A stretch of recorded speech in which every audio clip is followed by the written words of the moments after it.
When I was 19, I was the guy who brought my guitar everywhere. I sang songs for anyone without embarrassment. I wrote songs that have never been heard, songs lost to time. I drew sketches, painted. I had this whole creative life that helped me make sense of the world. And then at some point in my early 20s, I thought I had to grow up. And I stopped creating things. I told myself it was temporary. That was 14 years ago.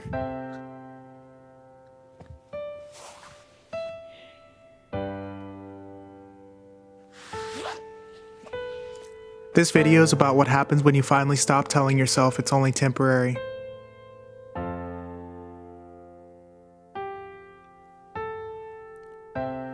My dad bought me a guitar when I was 11 years old. I grew up with him playing golden oldies around the house, and we'd sing Stand By Me, My Girl, Unchained Melody.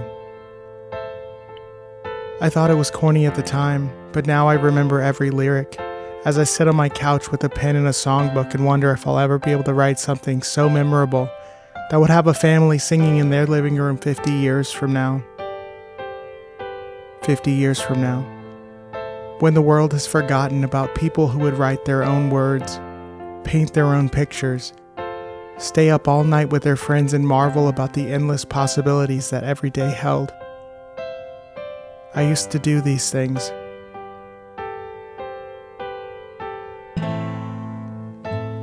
My father bought me that guitar and I jumped right in, learning every vapid song you'll hear on an early 2000s Spotify playlist. I thought pop punk was going to stand the test of time, like Yellowcard and Good Charlotte were the apex of human creativity. I tried to learn John Mayer.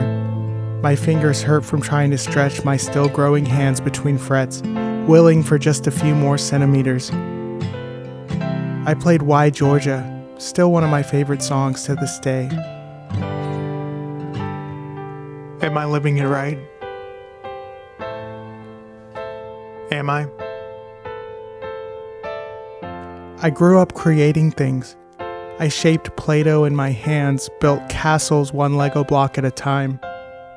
I put pencil to paper and drew Pokemon, Dragon Ball Z characters, showed them off to my cousins at family get-togethers. Everyone told me how talented I was. I spent countless nights illuminated by the glow of my bulky computer monitor designing the perfect dwellings for my family on The Sims. I recreated my own house in the game, a modest 3-bedroom, 1.5 bath house with a large activity room made from a converted garage. I spent countless days in that room banging away on my sister's piano, belting songs so loud to drown out the things in my life that I wanted to ignore. I entered school talent shows, played Say It Ain't So by Weezer to an auditorium, reveling in that feeling of being on stage, feeling like people actually heard me. I was always recognized for my creativity, for my talent. I continued to grow up. I wrote songs. I learned how to play more than open chords on the guitar. I learned how to fingerpick. I took photography classes in high school, then college. My teacher said I had a real eye. She hung my photographs on the wall in the hallway of the art department. I was so proud of myself.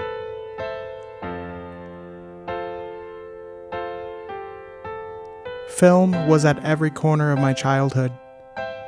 I watched everything I could. I spent summers trading in DVDs 2 at a time at Blockbuster, sometimes multiple trips in a day. I was amazed at how movies seemed to reflect my own life back at me, and through other characters I was learning about myself. I got a job at a local movie theater. I made friends, would stay up all night arguing about our favorite movies, favorite directors, which actors were good and which were horrible. I always felt so jealous that I was born in a town where that world seemed so closed off to me. That pathway seemed blocked. I wanted to make films one day, but it didn't seem like an option for someone like me. I was so young. And I had a hunger for art, a hunger for life. But as everyone starts to realize as they exit the fog of their teenage years, the real world is hard. Creativity is a hobby, not a job. I told myself I could live with this.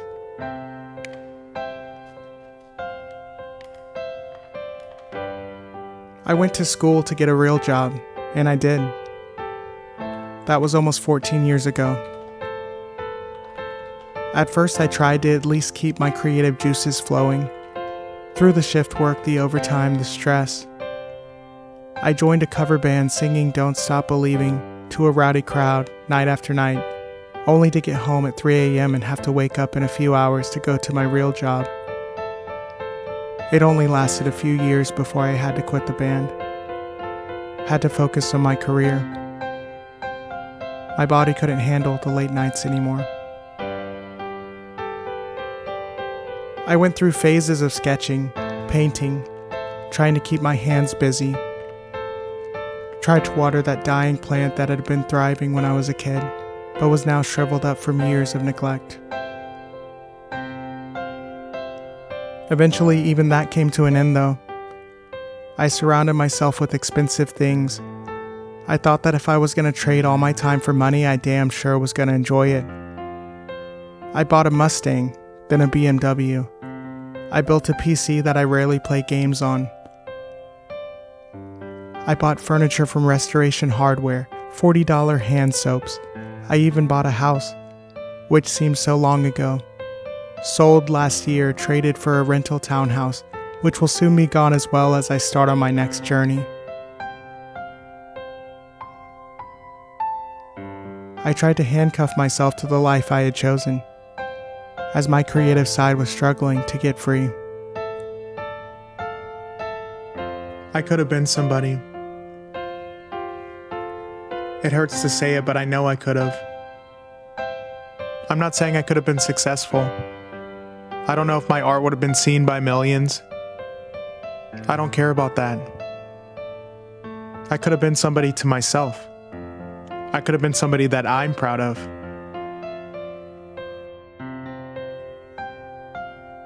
If not made art that could touch millions, I could have made art that could have changed one life at least. My own. In the end, that's all that matters. In 70 years, when someone discovers the life that I lived, all they'll see is the tattered furniture, electronics that no longer turn on. But if I could have it my way, they'd find a treasure trove, scuffed up journals, yellowed pages full of writing, poems, essays. They'll see photographs from a time when art meant something. They'll remember me for more than my things, more than my meaningless belongings.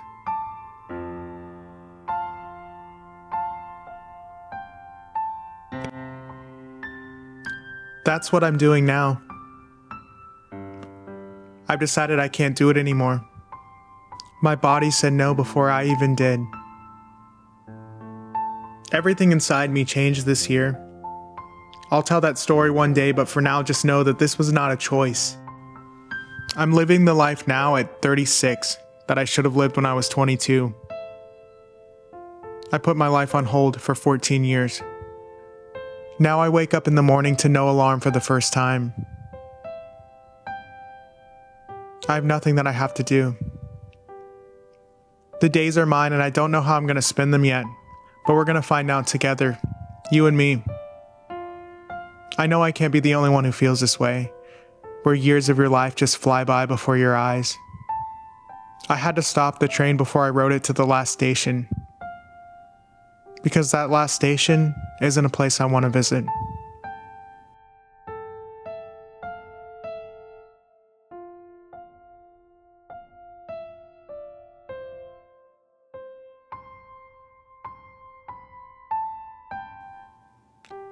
If something in this video felt true to you, I write more at Warm Static.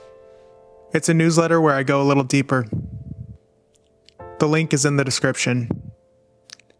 And if you want to be here when the next one comes out, subscribe. I'd like that. I'm Josh David, and thank you for being here.